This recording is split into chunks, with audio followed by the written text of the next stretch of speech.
김윤경의 생생경제. 안녕하세요. 김윤경입니다. 대학 등록금만 비싼 게 아닙니다.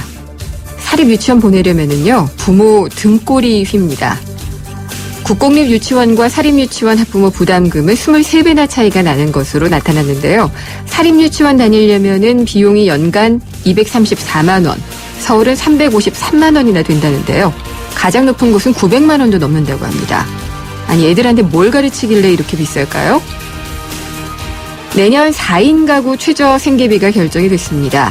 월 166만 8,329원, 올해보다 2.3%밖에 오르지 않았는데요. 2000년 이후에 오름폭이 가장 적습니다. 교육비, 의료비 같은 것은 현금으로 받지 않아서 실제로는 133만 원 정도를 받으니까 살림하는 데는 등골 빠질 금액입니다.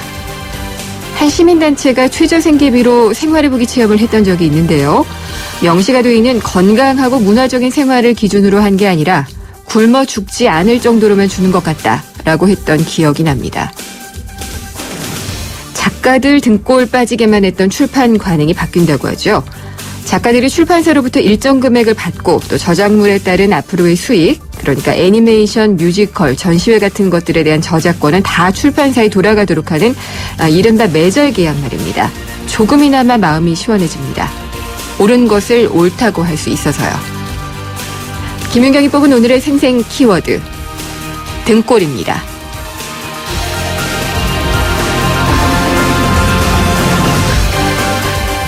대기업들의 하반기 대졸 신입사원 채용이요, 9월부터 본격화됩니다.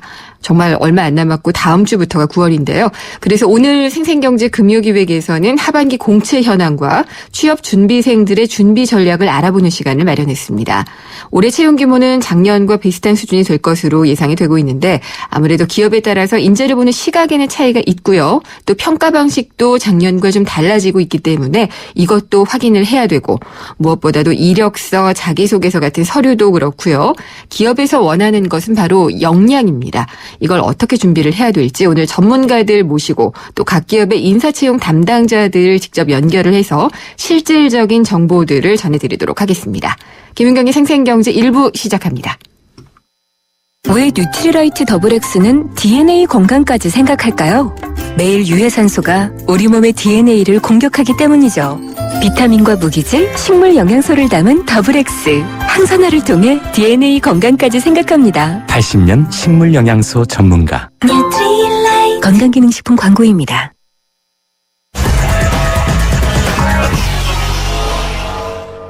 네, 오늘 증시 알아보겠습니다. 우리투자증권의 강현철 투자전략팀장이 연결돼 있습니다. 팀장님 안녕하십니까? 네, 안녕하십니까? 예, 오늘이 그러면은 8월 마지막 거래일이었나요? 네, 그렇죠. 예, 어떻게 끝났나요? 네, 일단은 어제까지만 해도 연중 최고치에 바짝 근접을 했었는데, 네. 오늘은 이제 전날 밤에 유럽 쪽에서 이제 러시아와 우크라이나 사태가 좀 안 좋아지는 그런 분위기가 되면서 글로벌 증시가 하락을 했고요. 국내 증시도 이제 8월 마지막 거래일임에도 불구하고 해외 쪽 불안감이 좀 반영되면서 코스피가 한 7포인트, 한 네. 0.3% 하락을 했고, 코스닥도 소폭 하락하면서 양시장이 월말 종가는 소폭 조정으로 마무리를 했습니다. 예, 이게 월간 기준으로 보면은 코스피랑 코스닥은 어땠나요, 성적이? 네, 일단은 월간으로 본다면은 코스닥은 그 지난 달에 이어서 이번 달에도 양호한 흐름을 보기 때문에 네. 그 상승세로 마감한 걸로 볼 수 있고요. 네.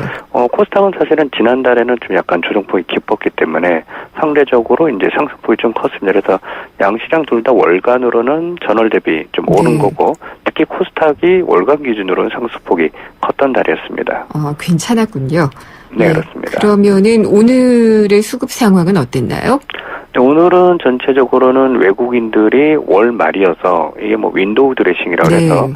약간 종가성 관리를 한 것으로 보입니다. 그래서 외국인들이 종가에 한 1,400억 정도 주식을 순매수했는데, 의외로 그럼에도 불구하고 이제 상승폭이 좀 제한됐던 것은 국내 기관 투자가들이 비슷한 규모의 이제 매물을 내놔서 네. 외국인들은 그 월말에 상당히 좀 적극적인 매수 행태를 보인 데 비해서 기관들이 좀 보수적으로 움직이면서 주가는 일단 상승폭은 제한되는 오히려 이제 하락세로 마감을 하고 말았습니다. 네.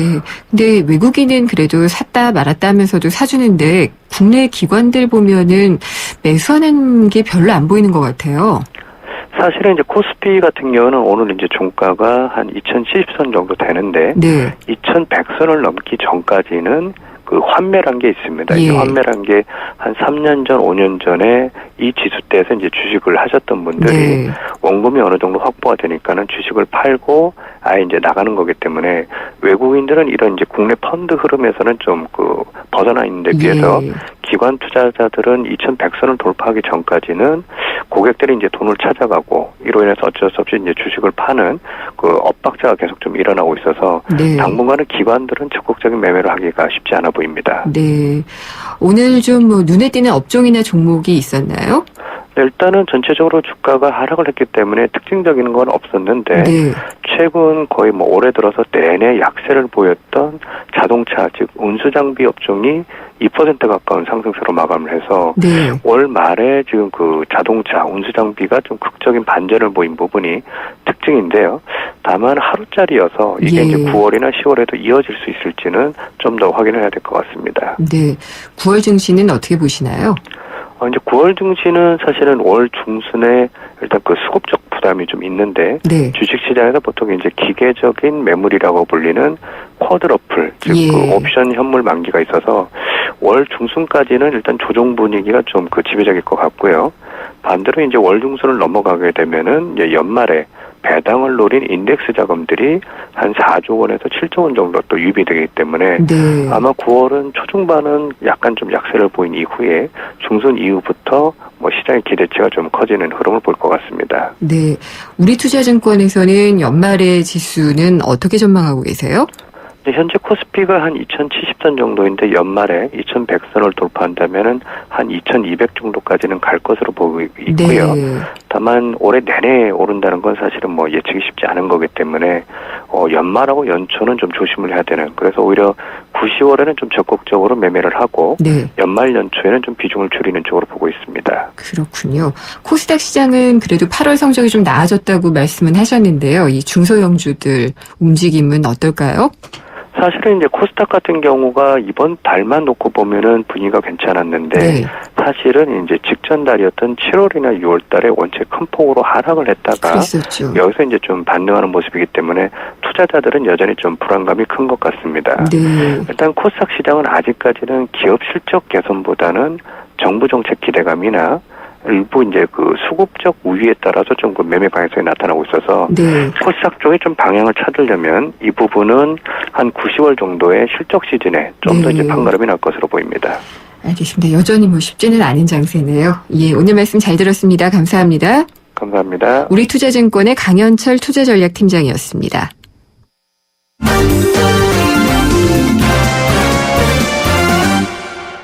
오늘의 주요 경제 뉴스 정리해 보겠습니다. 한국일보의 이성철 부국장입니다. 안녕하십니까? 안녕하세요. 한전부지가 드디어 이제 매각에 들어가는 건가요? 네, 그렇습니다. 이 강남구 삼성동에 있는 한전 본사 부지가 네. 있죠. 여기가 이제 그 공기업 지방 이전 계획에 따라서 한전의 본사가 이제 전남 나주로 이전을 하게 됩니다. 네. 그래서 이제 지금 쓰고 있는 서울 사옥을 삼성동 사옥을 매각을 해야 되는데 약 7만 9천 평방미터 꽤 넓은 넓이고 네. 아마 이제 강남 지역에 남아있는 어떻게 보면 마지막 노른자위 예. 마지막 금싸라기 땅이라고 할 수가 있는데 이만한 부지의 땅이 없죠. 빈터가 나올 수가 없죠 이제 네. 강남에는. 그렇기 때문에 이 땅을 과연 누가 차지할 것이냐를 놓고 아무튼 업계에서는 지금 초미의 관심사가 예. 되고 있는데 일단 자격을 보면은 뭐 개인이든 법인이든 뭐 제한은 없습니다만 외국 기업도 들어올 수는 있는데 외국 기업은 단독으로는 못 들어오고요. 네. 우리나라 기업이나 개인들하고 이제 그 컨소시엄을 해서 그리고 컨소시엄 내에서도 대주주는 네. 한국인이 되도록 이렇게 지금 정해졌는데 지금 가장 관심을 보이는 곳은 현대차입니다. 아, 그렇군요. 예, 이 네. 현대차 지금 사옥이 그 양재동에 있지 않습니까? 멀죠. 예. 아무래도 좀 멀고 조금 교통도 불편하고 네. 또 이 규모도 좀 협소하고 그렇죠. 그래가지고 원래 이제 현대차 같은 경우에 성수동에 네. 그 아주 고층 건물 100몇 층 되는 건물을 지으려고 했었는데 그게 지금 서울시에 의해서 사실상 무산이 된 상태입니다. 여러 가지 이제 그 환경적인 요인이라든가. 네. 그래가지고 결국 대체 부지를 찾다가 이제 여기를 물색을 하게 된 건데 굉장히 지금 공을 들이고 있습니다. 가장 적극적으로. 예. 오늘도 공식적으로 여기에 입찰에 뛰어들겠다 이렇게 지금 선언을 한 상태인데 네. 가격이 지금 얼마 정도 나오나요? 내가 원래 그 감정가로 하면은 그러니까 공시지가로 하면 1조 4천억 원이고요. 네. 장부가액으로 하면은 2조쯤 되는데 네. 감정가 오늘 한전이 공개한 감정가가 3조 3천억 원입니다. 맞네요. 어마어마한 금액이죠. 네. 그럼 만약 경쟁이 붙으면은 이거보다 더 큰 금액이 될 것이고요. 예. 현대차는 이미 이제 여기를 하겠다라고 손을 든 상태고 그 다음에 관심이 가는데 이제 삼성입니다. 역시 돈 삼성은 있는 곳만 관심 그렇죠. 보이는군요. 이 정도 예. 돈을 동원할 수 있는 기업은 사실은 뭐 삼성하고 현대차 네. 정도 아니면 어려울 것 같은데 삼성 같은 경우는 지속적으로 관심을 가져왔고 또 삼성물산이 지난 2009년에 여기를 그 복합 상업단지로 한번 개발해보자라는 이 아이디어 내지는 제안서를 이미 그 관련 기관에 낸 적도 있다고 합니다. 네. 다만 아직까지는 공식적으로 입찰에 뛰어들겠다라고 선언을 하지는 않은 상태고 여러 가지 예. 아마 그 상황을 볼 것 같은데 만약에 삼성하고 현대가 같이 뛰어들게 될 경우에 물론 의지는 현대차가 더 강합니다. 근데 다만 삼성도 그 바로 옆에 있는 한국감정원 부지가 있는데 거긴 이미 삼성이 샀거든요. 아, 그렇군요. 네. 예. 그렇기 때문에 거기까지 연계하면은 삼성은 여기를 그야말로 삼성동에 삼성 타운을 하나 만들 수 있는 네, 그런 지금 상황이 되기 때문에 네. 삼성도 아마 결국은 참여를 하게 되지 않을까. 이렇게 되면은 삼성현대가 같이 뛰어들면은 아마 가격 경쟁이 꽤 치솟지 않을까 그런 생각이 네. 드는데 서울시 같은 경우는 다만 여기를 무슨 사옥 하나 달랑 짓는 걸로는 용인하지 않겠다라는 입장이고요. 네. 이 한전 본사 부지를 포함해서 그 옆에 코엑스, 그다음에 또 잠실운동장까지 여기를 국제 업무 전시 관광 단지로 아우르는 방안, 네. 국제 교류 복합 단지로 키우겠다 이런 지금 구상을 내놓은 상태인데 여기 어쨌든 뭐 사옥만 들어서는 건 아니고요. 예. 거기 뭐 호텔, 컨벤션 이런 게 같이 들어오게 될 겁니다. 공원도 아마 좀 들어서게 될 거고 워낙 넓은 땅이니까. 외국계 기업 같은 경우는 만약에 여기에 카지노가 설립이 되면은 아마 외국 자본들도 굉장히 눈독을 들일 것 같은데 네. 글쎄요, 뭐 정부가 강남 한복판에 카지노를 내줄 수 과연 있을지가 아마 힘들 것 같고요, 국민 정서상. 네, 그렇겠죠. 아무튼 현대차 삼성의 싸움으로 압축되는 그런 분위기인 것 같습니다. 지금도 감정가가 3조 3천억이라고 하셨나요? 네. 예, 그 정도가 되는데 경제감은 좀 더 오를 수가 있을 것도 같고 네. 그게 이제 경제 주는 의미는 두 가지 다 있을 것 같아요. 일단 뭔가 붐업을 해준다는 느낌도 있기는 하고요. 네. 근데 또 부동산에 대한 그 버블 이미지는 워낙 안 좋기 때문에. 그렇죠. 근데 그 주변이 지금 예. 지하철 9호선이 이제 개통이 되는 네. 데거든요. 그러니까 지하철 개통, 그다음에 여기 한전 단지 개발 네. 하면 상당한 호재가 있는데 또 한편으로는 그쪽에 이 오피스 빌딩이 최근에 너무 많이 공급이 돼가지고 네. 또 포화 얘기도 있고 해서 사실 주변 집값 내지는 지가 네. 예. 땅값의 변동도 관심사항 중에 하나입니다. 그러면은 이게 매각자를 그냥 먼저 찾고 그 다음에 개발 계획을 세우는 건가요? 일단 그렇죠. 일단은 많이 써낸 쪽으로 가게 됩니다. 네. 다만 어떤 사업자가 되든 네. 거기를 완전히 사적인 무슨 건물, 상업용 건물로 할 수는 없을 거고요. 네. 서울시 계획이라는 게 이미 있기 때문에 큰 틀에서 보면 서울시 도시계획 안에 이제 들어가야 되는 거 아니겠습니까? 네. 그렇기 때문에 거기에는 아마 컨벤션, 공연장, 네. 전시 시설 이런 문화 복합 관광단지 이런 것들이 아마 같이 들어서게 될 겁니다. 알겠습니다. 우리 최경환 경제부총리 굉장히 열심히 여기저기 움직이시는 것 네. 같은데 박원순 서울시장과도 만난다고요? 네, 9월 1일 다음 주가 되겠죠. 네. 9월 1일에 최경환 경제부총리하고 박원순 서울시장이 단독으로 조찬 회동을 한다고 하는데, 네.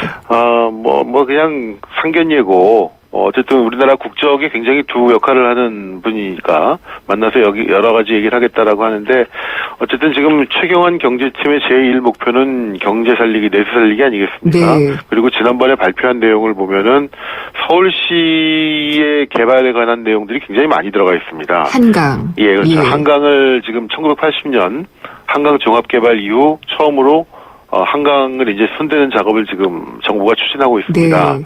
그래서 이제 거기를 정말로 시민들의 쉼터, 쉼터와 레크레이션 접근성도 용이하게 굉장히 많이 바꾼다는 계획인데, 그러려면 이제 서울시의 협조가 뭐 당연히 필요할 것이고요. 예. 그뿐만이 아니라 그 명동의 케이블카, 남산 케이블카 놓는 문제도 지금 서울시 정부는 추진을 하려고 하고 있고, 지금 어차피 서울시의 협조와 내지는 같이 추진해야 될 사안들이 많기 때문에 네. 두 사람의 회동이 상당히 그 관심이 가는 대목이라고 하겠습니다. 두 분이 만난 적은 있으셨나요, 원래? 글쎄요, 뭐 정치적으로는 정반대 입장에 있는 분들인데, 어차피 여기는 뭐 지금 정책의 문제보다는 실무적인 걸 해야 되는 네. 상황이니까. 좋은 얘기들을 좀 나누셨으면 좋겠네요. 네. 내년 4인 가구 최저생계비 오늘 정해졌죠. 예. 그러니까 올해보다가 되겠죠. 네. 올해보다 2.3%는 월 166만 8천 원 정도로 책정이 됐습니다. 이 최저생계비라는 거는 정부가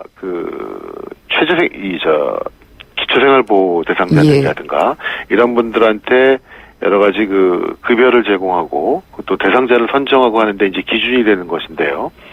이게 물가에 연동하게 돼 있습니다. 근데 지금 물가가 굉장히 낮지 않습니까? 네. 그러다 보니까 작년 대비 2.3%밖에 오르지를 못했습니다. 그리고 앞으로도 작년 같은 경우는 5.5%가 올랐는데, 올해는 이제 물가 상승률이 뚝 떨어지고 아마 내년도 계속 물가 상승률이 낮게 되기 때문에 예. 최저생계비 인상률이 굉장히 낮게 되지 않을까. 다만 이 166만 원이라는 돈은 그대로 다 현금으로 주는 건 아니고요. 예. 여기에 의료비 지원, 교육비 지원, 뭐 전화요금 지원 이런 거 현물로 지원되는 부분을 빼면은 순수하게 현금으로 줄 수 있는 돈은 최대 네. 134만 원 정도가 된다고 합니다. 알겠습니다. 네. 이거는 뭐 이렇게 받으면은 살기가 좀 어려운 그런 생계비잖아요. 그렇죠. 그리고 네.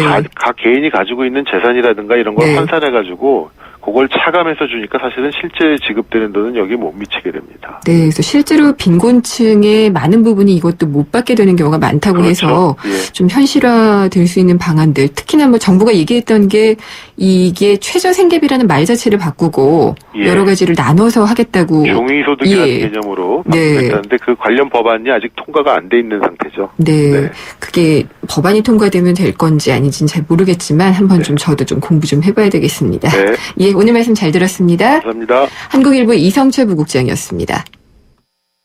에이스 고객 이정재. 침대를 말하다. 옷장 살 때 옷 넣어보고 사는 사람 없잖아. 그런데 왜 꼭 침대는 누워보고 살까? 응? 왜겠어? 잡았으면 알 텐데. 침대는 가구가 아니다. 침대는 에이스다. 에이스 침대. 생생경제 1부 지금까지 함께 하셨고요. 잠시 후 2부에서는 말랑말랑한 코너들이 있습니다. 경제 트렌드를 엿볼 수 있는 경제신간, 그리고 영화로 보는 경제 영화관이 준비가 되어 있습니다. 경제신간 재밌는 제목이에요. 폭스바겐은 왜 고장난 자동차를 광고했을까? 이 책을 소개를 해드리고요. 경제영화관에서는 요즘 흥행 돌풍을 일으키고 있는 영화 명량을 통해서 롱테일 법칙 짚어보겠습니다. 잠시 후 2부에서 뵙겠습니다. 우리 주위엔 에너지 고수들이 참 많습니다. 집안 조명을 LED로 바꾸는 빛나는 고수. 여름철 실내 적정 온도 26도를 지키는 건강의 고수. 냉방할 땐 문을 꼭 닫는 센스 있는 고수. 오후 2시에서 5시 피크 시간 동안 전기 사용을 자제하는 지키는 고수. 가정에서 사무실, 상점, 사업장까지 에너지 고수가 많은 대한민국이 진짜 에너지 강국입니다.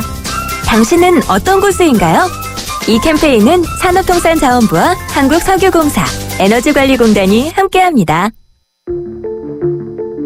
지난 2005년 유엔에서 발표한 자료를 보면 생태계의 멸종 속도는 자연 상태보다 100배에서 1000배 빨라졌고, 이 추세라면 향후 100년 안에 조류의 12%, 포유류의 25%, 양서류의 32%가 멸종할 것으로 전망됩니다.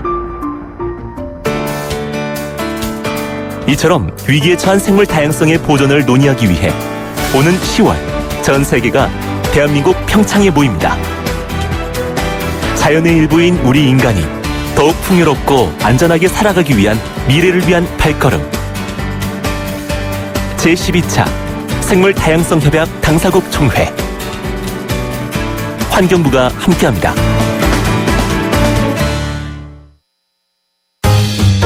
만나는 살맛나는 경제. YTN 라디오 김윤경의 생생경제.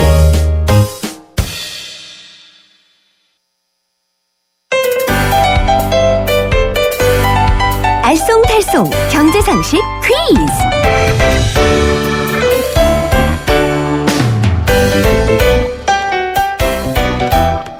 안녕하세요. 경향신문 조미덕 기자입니다. 경제상식을 재미있는 퀴즈로 풀어보는 코너 경제상식 퀴즈인데요. 정답을 아시는 분은 짧은 문자 50원, 긴 문자 100원이 부과되는 우물정 0945번, 우물정 0945번으로 문자 메시지를 보내주세요. 정답자 중에 추첨을 통해 경제신간 그리고 생생경제에서 준비한 선물을 보내드리겠습니다. 오늘의 문제입니다. 이것은 개발제한구역이란 뜻입니다. 박정희 대통령 때 도시 주변의 녹지를 보호하기 위해 정부가 지정했죠. 녹색 나무들이 도시 주변을 둥글게 둘러싼다는 뜻에서 이름이 지어졌습니다. 이걸로 묶여있는 지역에는 공장이나 높은 건물을 막 지을 수 없죠. 그래서 사유재산권 침해라며 그 지역 주민들이 반발하기도 합니다. 이것은 무엇일까요? 1번 그린벨트, 2번 가죽벨트, 3번 안전벨트. 정답을 아시는 분은 짧은 문자 50원, 긴 문자 100원이 부과되는 우물정 0945번, 우물정 0945번으로 문자 메시지를 보내주세요. 정답자 중에 추첨을 통해 경제신간 그리고 생생경제에서 마련한 선물을 드리겠습니다.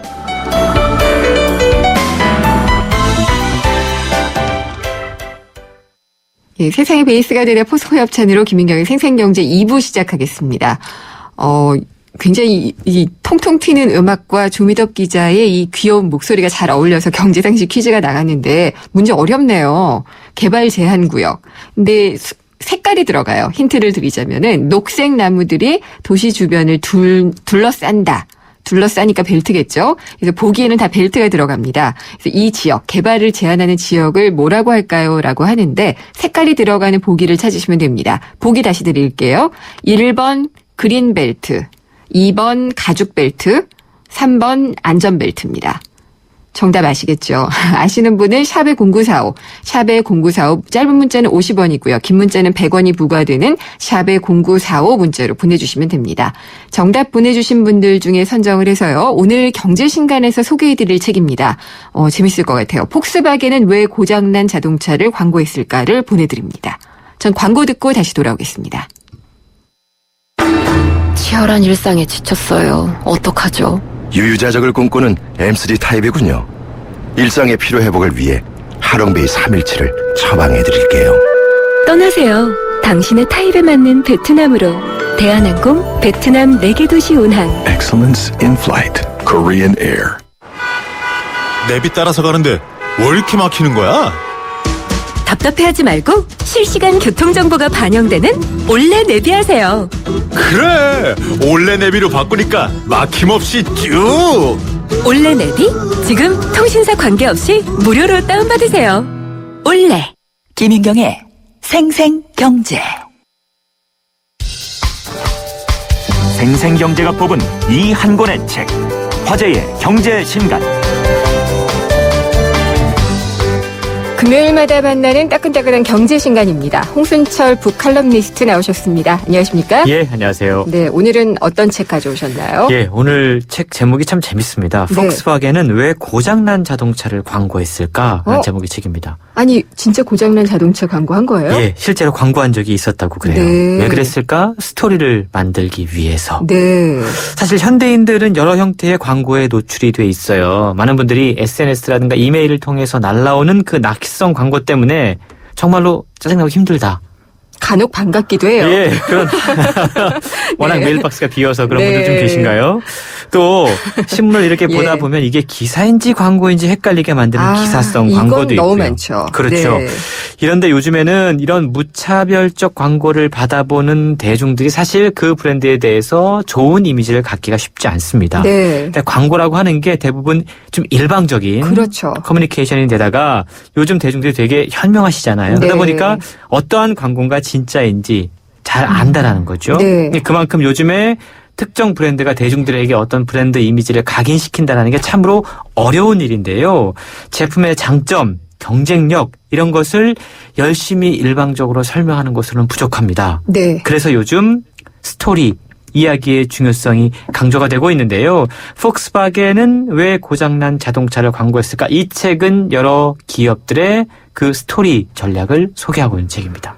그러니까 요즘에는 취업할 때 이력서도 스토리로 쓰라고 하더라고요. 그렇죠. 그러니까 광고나 마케팅도 예. 스토리를 가지고 해야 된다는 맞습니다. 그런 게 핵심이군요. 예. 근데 폭스바겐이 정말로 고장난 자동차를 광고한 적이 있다고 하셨잖아요. 그렇습니다. 네. 실제로 고장난 자동차를 광고하면서 소비자들에게 아주 강렬한 인상을 남겼는데요. 그랬을 것 같아요. 1961년에 딱정벌레를 닮은 비틀이라는 차. 네. 우리나라 여성분들도 이 차 좋아하는 분들 많이 계신데. 한때 좋아했죠. 네. 이걸 출시하면서 예. 단점까지 털어놓는 솔직함을 브랜드 이미지로 삼았습니다. 네. 당시 한 잡지에 실린 폭스바겐 광고에는 비틀이 이 세상에서 가장 빠르고 가장 널찍한 차가 아니다라는 사실을 순수하게 인정하면서 오히려 네. 이 차는 앞좌석 사물함 문을 장식한 크롬 도금에 흠집이 나 있어서 교체해야 합니다. 독일 볼프스부르크 공장에서 일하는 네. 크루트 크로너라는 검사원이 발견했습니다. 라는 불편한 진실을 네. 광고를 통해서 알렸어요. 이게 어떤 의도죠?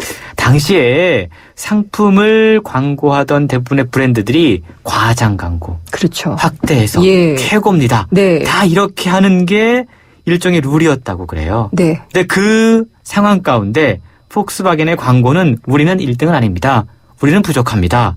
하지만 우리에게는 정직하고 진실하고 그래서 여러분들에게 신뢰할 만한 기업입니다. 네. 이러한 이미지를 심어줄 수 있었다라는 건데요. 또한 역으로 폭스바겐이 얼마나 철저하게 품질 검사를 강조하고 있는지를 확인시켜 주었던 거죠. 그렇군요. 놀라운 건 이 예. 광고 이후에 폭스바겐의 매출 신장이 엄청나게 뛰어올랐다고 그럽니다. 그랬을 것 같기도 네. 하네요. 여기서 그러면 책의 내용을 낭독을 한번 좀 들어보고 가겠습니다.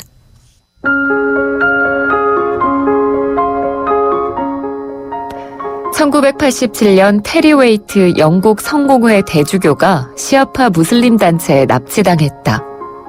탁월한 협상 중재자인 그는 리비아에 억류된 서방 인질 10명을 석방시키는데 결정적 역할을 했다.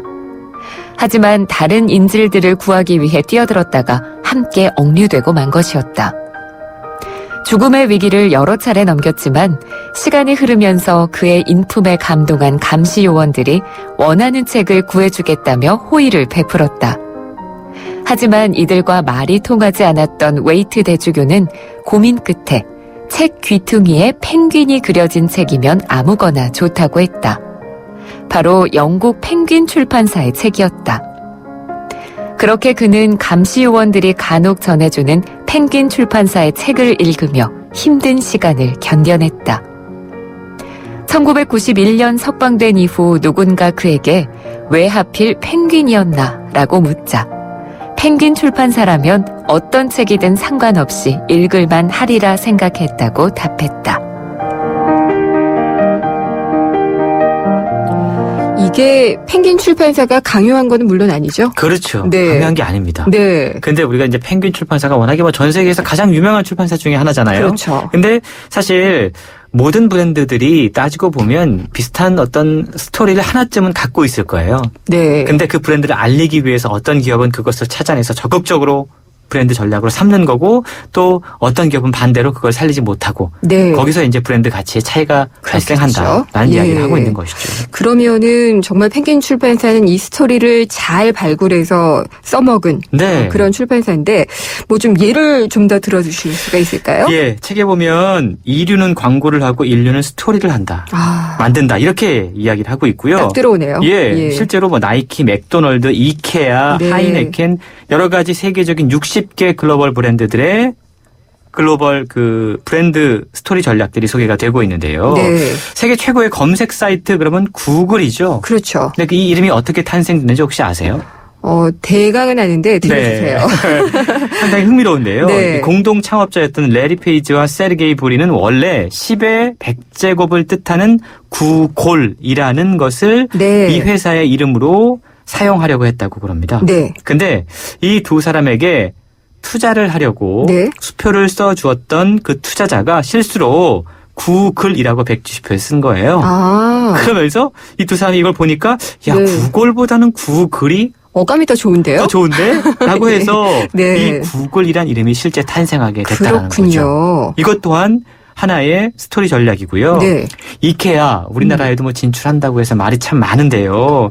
스웨덴의 가구 브랜드죠. 근데 이 가구 브랜드가 원래 조립식 가구를 네. 만드는 걸로 되게 유명하잖아요. 그렇죠. 근데 원래 이 이케아는 처음부터 조립식 가구를 판매하지 않았다고 아, 합니다. 그래요? 이게 1951년부터 가구 판매를 한 상당히 오래된 기업인데 처음에는 그냥 우리가 볼 수 있는 똑같은 그냥 만들어진 탁자, 네. 책상 이런 걸 팔았다고 그래요. 그러다가 이케아에서 일하던 한 직원이 네. 어느 날 자기가 집에서 쓰려고 탁자를 구입해서 가져가려다가 네. 차 뒷좌석에 이 탁자가 실리지 않는 것을 발견하게 됩니다. 탁자 다리를 하나 떼서 가져갔다고 해요. 아. 그리고 그 다음날 네. 바로 회의에서 내가 이런 경험을 했는데 이 경험을 살려서 네. 한번 조립해보는 가구를 만들면 어떻겠느냐라는 제안을 했습니다. 그렇군요. 그래서 1956년부터 이케아는 떼고 붙일 수 있는 조립식 가구를 고안하게 된 거고요. 네. 포장, 운송, 저장 비용의 절감 효과는 물론이고 제품 가격의 인하까지 네. 생겨났고요. 이러한 소문을 바탕으로 이케아가 세계 최고의 조립식 가구 브랜드가 될 수 있었던 거죠. 이런 스토리가 있으니까 그렇지 않아도 유명한 이케아 다시 한번 또 생각하고 기억이 각인이 되는 효과가 그렇습니다. 있네요. 예. 네. 어쨌든 어떤 뭐 종업원들의 의사를 존중하고 그걸 통해서 새로운 혁신을 추구했다는 네. 점도 상당히 흥미로운 점이고요. 그 외에도 딸아이가 노는 모습을 보고 만들었던 바비 인형이라든가. 아, 바비 인형이 그렇게 만들어진 예. 거예요? 예. 요즘 또 우리나라 주부들이 좋아하는 다이슨 청소기 네. 소리가 엄청나게 크죠. 네. 근데 이 다이슨 청소기는 목공소에서 공기청정기로 쓰던 거에서 착안해서 만든 거라고 합니다. 그렇군요. 그리고 네. 맥도널드도 또한 미국 사람들에게 상당히 로열티가 있는 브랜드인데 그 이유는 LA 폭동 당시에 유일하게 공격을 받지 않았어요. 네. 그 이유는 맥도널드가 흑인들을 위해서 농구장도 만들어주고 아. 계속해서 어떤 좋은 이미지를 심어줬기 때문에 예. 폭동 때 유일하게 살아남은 건물이었다.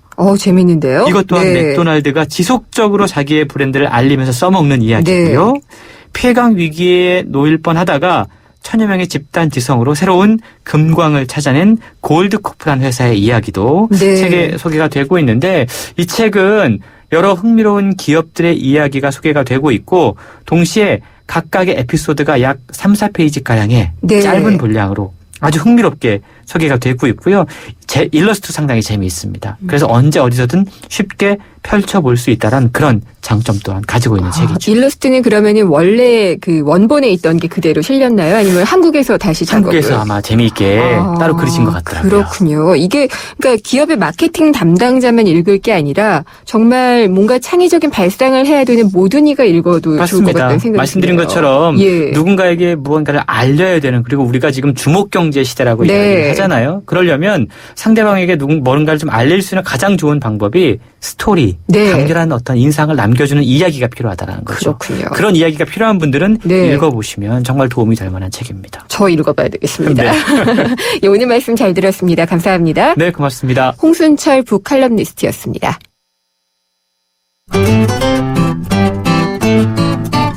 생생경제를 다양하게 만나는 방법.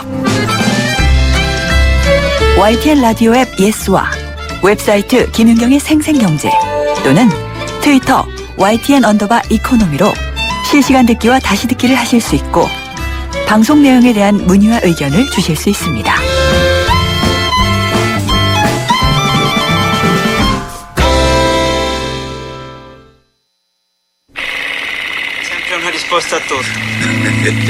Se voglio fare contento, Totò. Ora ti conto una cosa. 영화는 즐기기 위해서도 보지만은요, 보고 나면은 또 배울 수 있는 것도 있습니다. 경제도 찾아볼 수 있는데요. 경제영화관 시간입니다. 경향신문의 박병률 기자 나오셨습니다. 안녕하십니까? 네, 안녕하세요. 오늘은 어떤 영화 소개를 해주시나요? 네, 요즘 아주 장안의 화제인 영화입니다. 이순신 장군의 명량대첩을 담은 영화 네. 명량입니다. 팩션인가요? 그러니까 그렇죠. 픽션과 팩트를 합친. 네, 명량대첩 아마 한국인이라면 한 번 이상은 다 이 사실에 대해서 아는 네. 그런 역사적인 사실이니까 그 역사적인 사실을 배경으로 약간의 이제 소설적인 것을 가미를 했으니까 네. 전형적인 팩션 영화라 보시면 될 것 요즘 같습니다. 참 팩션이 많은 것 같아요. 네. 이 영화 줄거리는 뭐 이미 역사로 알고는 있지만 네. 또 다시 한번 소개를 해주셔야죠. 네, 김한민 감독이 만든 영화 명량. 이수신 장군이 명량에서 단 12척의 배로 네. 무려 133척의 왜군을 물리친 세계 해전 사상 유례없는 승리. 대단한 승리죠. 네, 예. 기적 같은 승리인데요. 네. 1597년 임진왜란 6년 차입니다. 우리가 또 정유재란이라 부르는 이 전쟁인데요. 병환 중이던 그 토요토미 히데요시가 조선의 재공략에 났습니다. 네. 누명을 쓰고 파직을 당했던 이수신 장군 삼도 수군 통제사로 돌아오는데 조선 수군은 몰락 직전입니다. 남은 것은 12척의 배밖에 없습니다. 네. 또 그 전에 한산 대첩에서 위세를 떨쳤던 거북선은 단 한 척도 없습니다. 출전을 앞두고 거북선을 만드는데 이것도 내부 분열로 타버립니다. 네. 장수는 전의를 상실했고요. 백성은 두려움에 떨고 있습니다. 과연 이수신 장군 어떻게 이 위기를 헤쳐나가느냐. 영화는 네. 이 내용을 담고 있습니다. 굉장히 흥미진진하게 얘기해 주시는데요. 네. 12척의 배를 가지고 133척의 배를 어떻게 이기죠? 그러게요. 여기서 그러면은 이 영화 컷 한번 들어보고 가겠습니다. 설령 전장에서 승리한다 한들 임금은 반드시 아버님을 버릴 것입니다. 장수된 자의 의리는 충을 쫓아야 하고 충은 백성을 향해야 한다. 임금이 아니고 말입니까? 백성이 있어야 나라가 있고 나라가 있어야 임금이 있는 법이지. 요이와 도토노의 맛이다. 상념하되 이치니치 항아래바 주분대고자리마자 주세가 와시가 있다다 그것도 니스루. 적선이 이미 200척이 넘었소이다. 무려 1만이 죽었어. 이 싸움은 불가합니다. 아직 신에게는 12척의 배가 남아있사옵니다. 만일 그 두려움을 용기로 바꿀 수만 있다면 말이다. 전군 출정하라.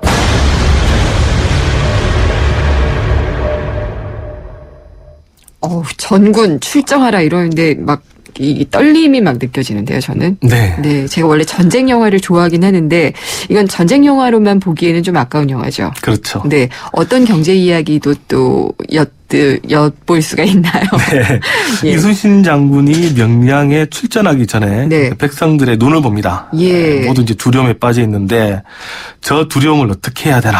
이렇게 이순신은 그러면서 말합니다. 네. 두려움을 용기로 바꿀 수만 있다면 그 용기는 100배, 1000배의 큰 용기로 배가 되어 나타날 것이다. 네. 근데 이제 일본군의 해적 그 구루지마가 이 싸움을 걸기 전에 조선인 포로의 목을 잘라서 네. 배에 띄어서 조선 수군 진영에 보냅니다. 일부러 이런 거죠? 네, 예. 두려움을 극대화해서 백성들의 길을 꺾기 위해서인데 네. 이렇게 이수신 장군 그리고 이제 적장 구루지마 왜 두 사람이 백성들의 주목을 했을까? 아무리 이름난 장수가 있다고 하더라도 이렇게 이름 없는 네. 백성들의 후방 지원이 없이는 전쟁에 이길 수 없다는 것을 아마 잘 알기 때문일 텐데요. 네. 이것처럼 그 말 없는 다수의 중요성 이 경제학에서 롱테일 법칙으로 좀 설명이 될 것 같습니다. 긴 꼬리. 그렇죠. 예. 이게 많이들 얘기됐었던 적이 있었는데 네. 롱테일 법칙 다시 한번 좀 설명해 주시죠. 네, 그러니까 하위 80%가 네. 상위의 20%보다 더 뛰어난 가치를 때로는 창출한다. 이론입니다.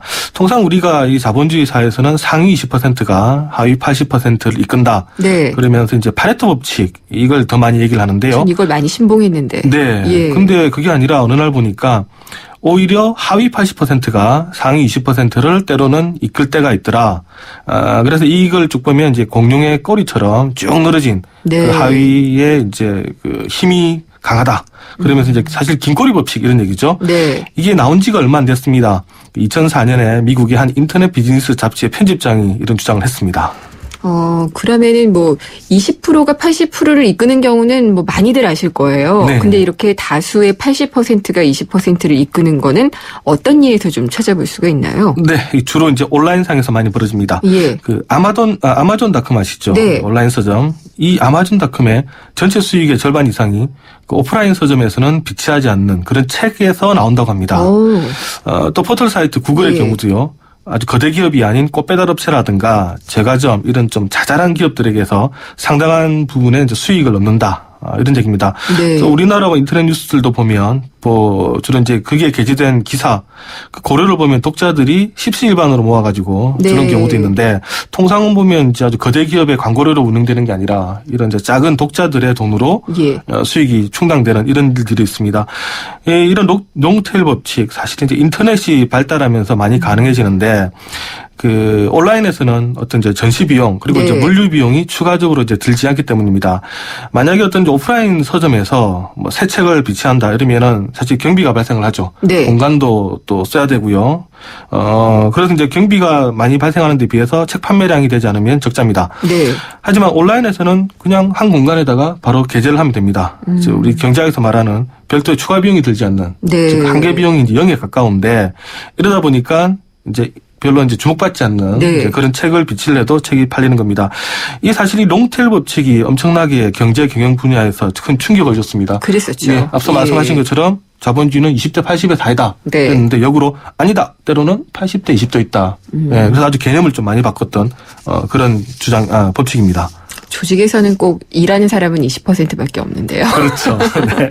근데 이 롱테일 법칙을 경제뿐만이 아니라 이 민주주의에도 좀 적용해서 설명하실 수가 있다고요? 네, 맞습니다. 아까 말씀하신 것처럼 사실 조직의 20%가 모든 일을 다 한다. 그게 맞는 말입니다만 또 때로는 보면 그게 또 틀린 말일 수도 있습니다. 네. 사실 좋은 조직일수록 또 80이 20을 끄는 좋은 조직이죠. 그렇죠. 네. 네. 그래서 이제 대표적인 지금 이제 우리 민주주의를 보면 예. 이 민주주의는 바로 롱테일 법칙이다. 설명을 드릴 수가 있는데 네. 과거에 이제 전제주의 때 혹은 봉건주의 때 임금이라든가 영주 소수의 귀족이 이끄는 사회였는데요. 네. 하지만 지금은 국민 한 사람 한 사람의 힘이 커진 사회. 이게 바로 이제 롱테일 법칙이라는 겁니다. 특히 이제 민주주의에서 이제 1인 1표제 들어오면서 네. 이제 일반인 또 특히 이제 민중의 힘이 커지는데 이처럼 선진화된 사회는 한두 명의 철인이 이끄는 사회가 아니라 네. 집단 지성이 지배하는 사회입니다. 최근에 보면 이제 댓글 문화 많이 얘기해야 되는데 이것도 따지고 보면 롱테일 법칙의 유산입니다. 네. 과거에는 아주 영향력이 큰 TV라든가 신문 한두 군데가 우리나라의 뭐 여론을 이끌었는데 네. 이제는 그게 아니라 이름 없는 네티즌들의 댓글들이 모여가지고 네. 여론을 만들기 때문에 갈수록 롱테일 법칙이 우리 정치 체제에서는 많이 작용한다. 뭐 이렇게 보셔도 될 것 같습니다. 작용을 해야 된다라고 말하는 게 옳을 것 같은 게요. 현실에선 답답한 점들이 많은 것 같아서요. 그렇습니다. 네. 영화 명량에서 이 롱테일 법칙을 시사하는 발언은 어떤 건가요? 네, 아까도 살짝 나왔는데요. 백성이 있어야 나라가 있고 네. 나라가 있어야 임금이 있다. 이 대표적인 롱테일 법칙이죠. 그렇네요. 네, 백성 없이는 임금이 있을 수 없다. 그러니까 하위에 80%가 있어야 네. 상위에 20%가 있다 이 말이고요. 또 영화 말미에 보면 재밌는 또 말이 나옵니다. 우리가 이런 고생을 했다는 것을 후세가 알까. 그래서 이제 노젓는, 노를 젓던 네. 그 백성이 이런 말을 하는데 예. 바로 이제 이름 없는 이런 백성들의 힘이 없이는 명량해전 이길 수 없었다 이런 얘기이기 때문에 네. 그걸 이제 우리 인정한다면 바로 롱테일 법칙입니다. 알겠습니다. 오늘 명량을 통해서 롱테일 법칙 알아봤습니다. 말씀 감사합니다. 네, 감사합니다. 경향신문의 박병유 기자였습니다. 뜨거운 여름을 맞이하는 쉐보레의 쿨한 자세. 쉐보레 썸머 페스티벌 8월 출고하는 구매 고객에게 최대 100만 원 특별 할인. 트랙스 올란도 캡티바 구매 시 캠핑용 차량 그늘막 증정. 스파크 올란도 최대 3년 무이자 할부. 전시장 방문 및 홈페이지 참조 8월 31일까지. Chevrolet, find new roads. 미안해 너를 두고 여기 시려가 하지마. 한 번 떠난 시력은 돌아오지 않습니다. 스마트 시대 눈의 피로 시력 강퇴엔 눈에는 눈약 토비콤 S 네, 금요일에는 생생경제 퀴즈 있는 날입니다. 못 들으신 분들 위해서 다시 한번 전해드릴게요. 오늘의 문제는요. 개발 제한 구역이라는 뜻의 단어입니다. 박정희 대통령 때 도시 주변의 녹지를 보호하기 위해서 정부가 지정을 했는데 녹색의 나무들이 도시 주변을 둥글게 둘러싼다. 이런 이름이 붙여진 겁니다. 이것은 무엇일까요?가 문제고요. 보기에서는 녹색이 들어간 걸 찾으시면 됩니다. 1번 그린벨트, 2번 가죽벨트, 3번 안전벨트입니다.